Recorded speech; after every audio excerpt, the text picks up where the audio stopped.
سرية الرجيع. في صفر من السنة 4 للهجرة وقعت سرية الرجيع، وراح ضحيتها 10 من الصحابة.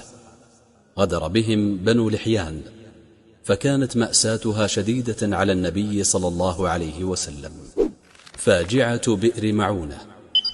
في صفر من السنة 4 للهجرة وقعت فاجعة بئر معونة، وتسمى سرية القراء.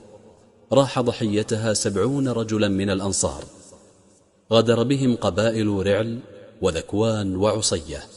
فاجعة بئر معونة من أعظم المصائب التي مرت على المسلمين، ولذلك قنت رسول الله صلى الله عليه وسلم شهرا كاملا يدعو على القبائل التي غدرت بأصحابه. غزوة بني النضير.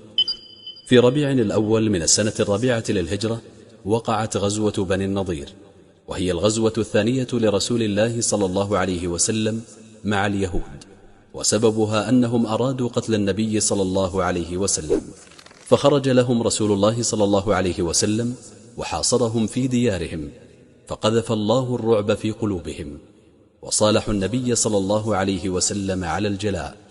معنى الجلاء إخراجهم من أرضهم، واشترط عليهم رسول الله صلى الله عليه وسلم أن يحملوا ما استطاعوا من متاعهم إلا السلاح.